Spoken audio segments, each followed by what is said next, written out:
139, or Kuf Lamed Tes. We are continuing in our discussion of the laws of making the blessings on the reading, on the Kriyas HaTorah, the reading of the Torah itself. And we're just going to do a little quick recap over here before we talk about the minhag of how we actually say the bracha and how we say the brachas themselves.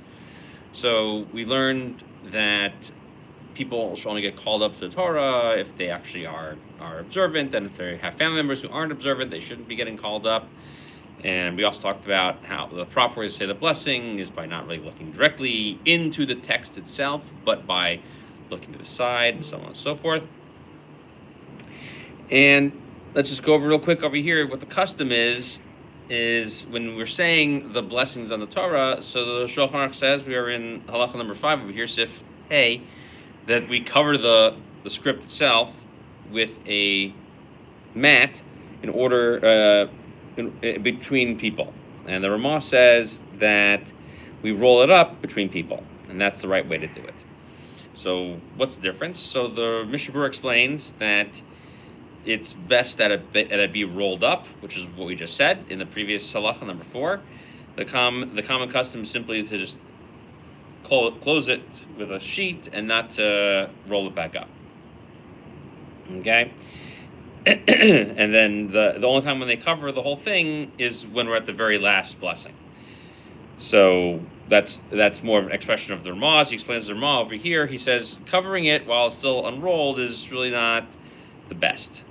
So the Taz says that basically our custom in Ashkenazi lands, as opposed to with Shulchan Aruch, is that you don't need to really cover it when it's rolled, because rolling it and covering it is unnecessary. You have to take the shmata off and on in between people. It's only when you have a long break. You should cover it, for example, when you say Kaddish at the end of the reading. That's the best time to do it, because you're done and then you're moving on to something else. And so too when you have another long time. Like, for example, you're singing Siman Tov and Mazel Tov for a chassan when he gets his aliyah, or you're saying along with Berurah, then that's when you cover it. But just in between people, they're walking up, you don't need to. Okay? And the reason why we don't want to just leave it wide open is because it's not appropriate that it should just be left wide open like that. But one thing he's not pointing out over here in the Mishnah Berurah is that it's not so easy with the Sephardi one, because with the Sephardi one, it's and usually in a heavy case, so you'd constantly have to, it'd be a big tircha. So they use a little shmata would be much more efficient. With Ashkenazim, it's laying on rollers just to roll back and forth, and it's only opening up 1, maybe 2 columns anyway. It's simple enough. So there's also that practical aspect to it as well. Let's move on to halacha vav, law number 6 over here. So here's how we properly recite the blessings. So you say the verse that says Baruch Hu, okay? And you say them out loud. Baruch Hu es Hashem HaMavorach. And if you recite them quietly, that's an oopsie. That's a mistake. Some people say that if you said it quietly, you have to go back and recite it so that people can hear you. The Ramah adds, because people need to hear you and respond Baruch Hashem HaMavorach Olam Va'ed. So that's part and parcel. And if they don't hear you when you say that blessing, even though people near you have heard it, they shouldn't just answer along with them, or they shouldn't answer along with him. They should just respond Amen, since they didn't hear it. I gotta say Baruch Hu. Okay, so this is interesting halacha. I can't say Baruch Hu when I just hear everyone kind of responding or mumbling something, but he should say it. No, you have to actually hear it. Okay. And the reason why you say this out loud, the Mishnah says, just like the Ramah says, is that everyone should hear you say it, okay? And they can respond to the blessing. And the brachos too, so they can answer Amen. Now, there's an error to think you can say it softly, because someone who says Baruch Hu quietly is who you saying it to? That's what Mishnah explains. And quietly is where there aren't 10 people who can hear you say something, which is a thing that requires the minyan to hear. And you have to have at least 10 people hear it. And then he says, the Magen Avraham says this is everything else that's like this, like Kaddish. You have to be careful that everyone's to hear you, and stuff like that. Side note, I pointed out to people that you need to make sure that when you're at something like a wedding, we also need some people to hear the blessings at the wedding and the chuppah, that you shouldn't be using a microphone because you have to have at least 10 people who can hear you, and there's usually not 10 people standing right by the chuppah. So using a microphone is not appropriate because it sends your voice into these big speakers, and they're not really hearing you, they're hearing the echo. There's a lot of poskim write that. Some poskim are like, nah, it's okay, it's not a big deal. But it really the requirement has generally been that the people have to hear you, and then they can when they hear it, that's when you're supposed to say it. You're not supposed to have the chuppah not with less than 10 people there.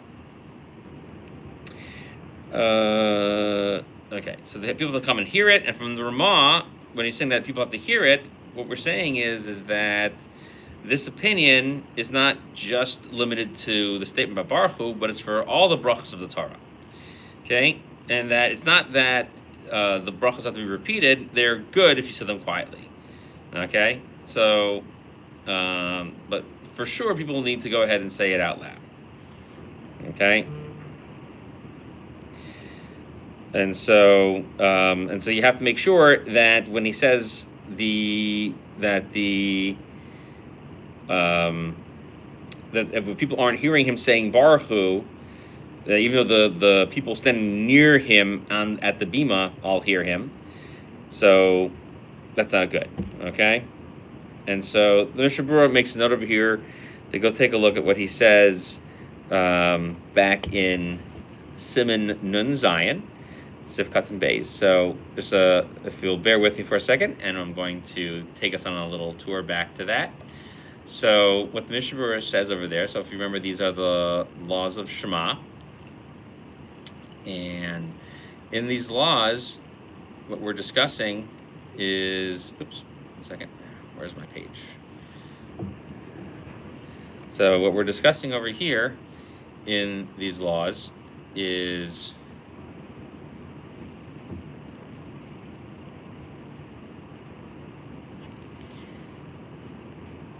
that you have to hear him say Baruch Hu out loud, okay?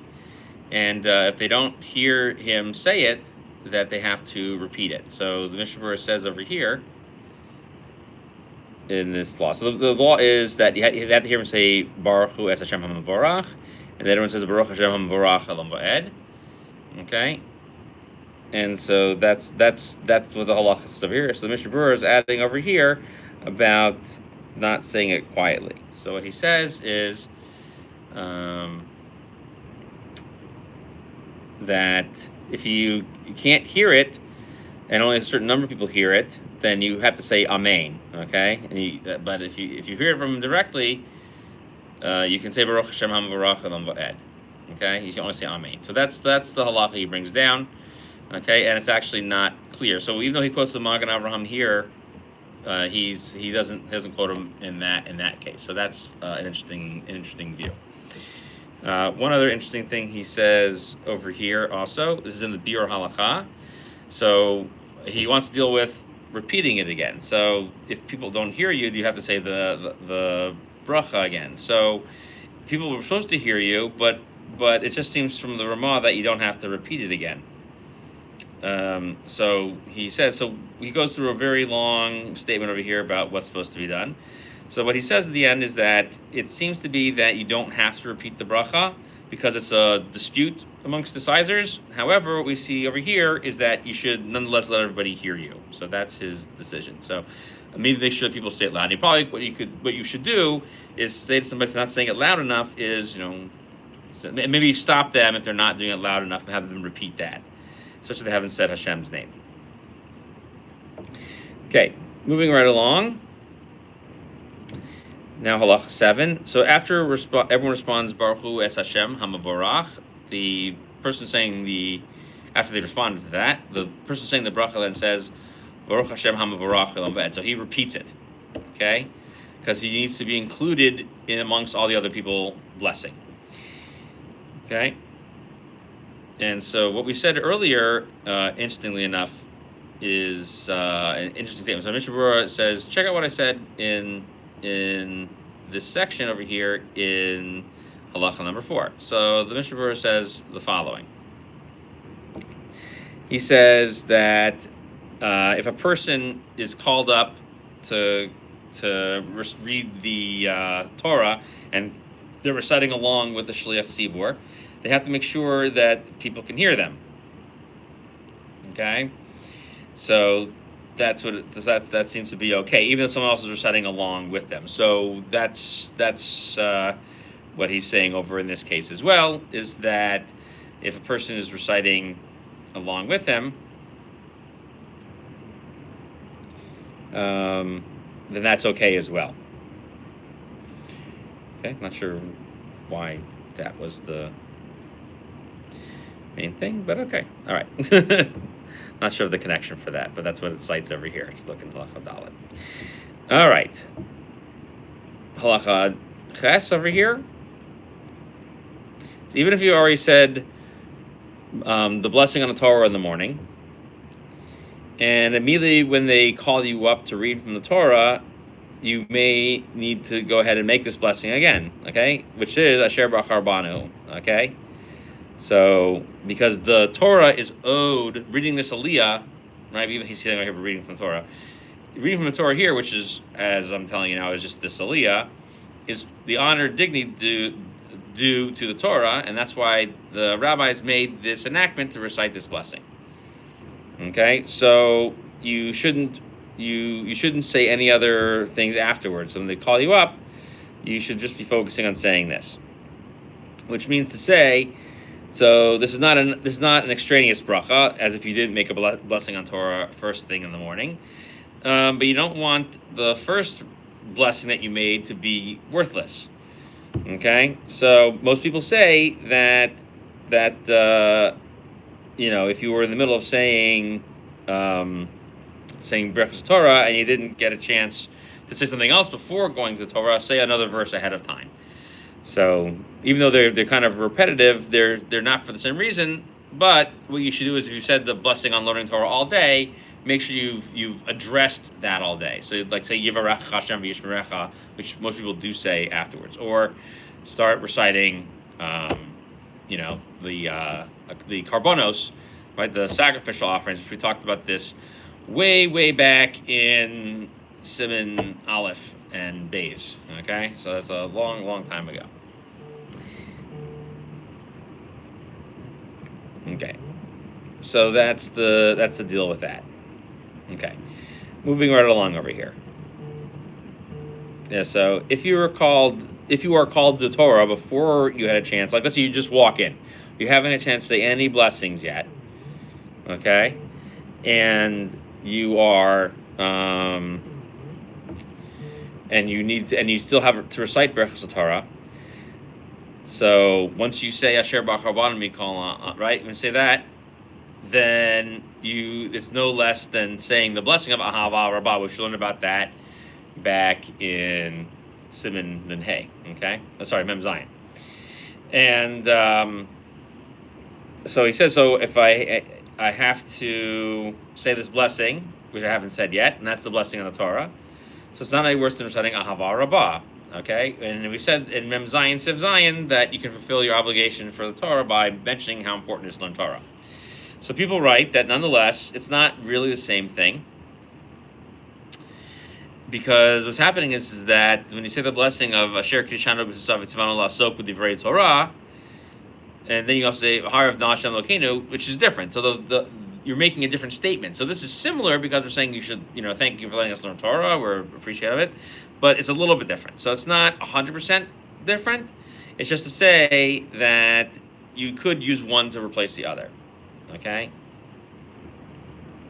So at the other side of it, you should go ahead and finish off the blessing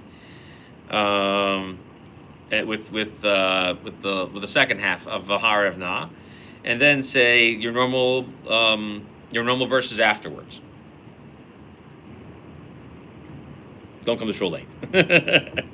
No, not kidding. You wouldn't even know. So you're coming there for like the later minyan, and you happen to get there earlier, and they're learning the Torah, and you're the only Kohen in the place. You're the only Levi in the place, right? The only Levi in the whole place. So that's something else. All right. Halacha 10. The last blessing that you make, which is Asher Nasan Lanu Torah Emes, this is for a blessing for the written Torah, V'chai olam atabasochenu is for the Torah Shabbat Peh, right? The life that you planted within it. So we're blessing on both the written Torah and the oral Torah. Okay, so and the Mishnah adds Chai Olam. Oh, I'm sorry. I actually read that incorrectly. So technically, oh no. Okay, so in some versions of the Shulchan Aruch it says Chai Ha'olam Matabas V'chenu.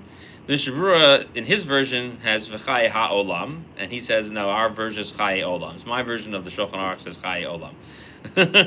So someone fix that somewhere. So just know that there's a difference of opinion of how to recite that. I honestly, when I get a bracha or an aliyah to say the bracha at a Sephardic congregation, I often ask to see the bracha because it's appropriate to maintain the same custom there. So I try to make sure that I see it. So anyway, so there's this. He just points out that this is the idea that the Torah Shabbat Peh, the oral Torah, is something that is planted within us, that grows within us, outside of the written Torah. Okay, more fun stuff about the blessing. So, when someone reads the Torah, they need to hold on to the Sefer Torah while reading. Okay, so what does that mean? We'll come back to that. What does it mean? What are we holding on to? All right, so we'll talk about the yes and the no's of that. All right, someone who reads Torah, you have to hold on to it. So the Ramah adds, the reason for this custom is we say by Yehoshua, Lo Yamush, let the words of Torah not move from within your mouth. Okay, and then it says Chazak v'amatz, hold it and be strong, and that's why we say in the Torah Chazak, that this is our strength. The Mishnah Berurah explains you have to hold the Sefer Torah. So he says you're holding on to the staves at the bottom of it, okay? And some people say also that you should hold on to them while the reading is going on as well. So you have to hold it the whole time. There's some people who have the custom to hold them while holding on to other fabrics in the middle and something else, and the Maggid Avraham brings down as well, okay? So there's this custom. Which actually, straight off, is my custom as well. And after the reading, the custom is to kiss the Sefer Torah. Okay. But if you feel like there's some phlegm rolling up in your mouth, try to keep that to yourself and don't let it dribble into the Torah. Okay. So don't kiss with wet stuff, or kiss the talus and kiss the this. Okay. And so that's why we say that you need to hold on to it, because we're saying that this Sefer Torah is what needs to be held on to. Next custom, and that was the end of that. Okay, I thought we had another custom come up. Okay. Oh, that was faster than I thought.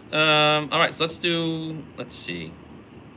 I want to start this next one separately. Here, I thought we had a lot. I thought we had extra couple of halachas. Okay, so a couple of other things about the Berurah Torah, just to kind of go over it, since I was not planning to end the shir so quickly, but some other interesting rules about saying the brachos. You should preferably read the brachos from a siddur, which was not mentioned in the Mishnah Berurah, but other people bring down that it's appropriate to read it from the siddur, so that way you don't make an error or a mistake in it, and that way they follow the custom of whatever the community's custom is to a T, and not be confusing about it. And a couple of interesting things is, so when it talks about here by holding the Sefer Torah, what you would do is you would grab it, you would open the Sefer Torah, okay? You look for the place of where you're supposed to read before you say the blessing, and then you turn away, either to the right or to the left. We mentioned turning to the left like this, but in many shuls they put it to the right because the person doing the actual laning, the shots, is going to be standing on your left. So they put the brachos all the way over there. It'd be a little bit difficult. So you put them on the right side, so that way you can actually see what's going on. The camera goes wild when I stick my head all the way over here. So you're holding on to the Sefer Torah like this.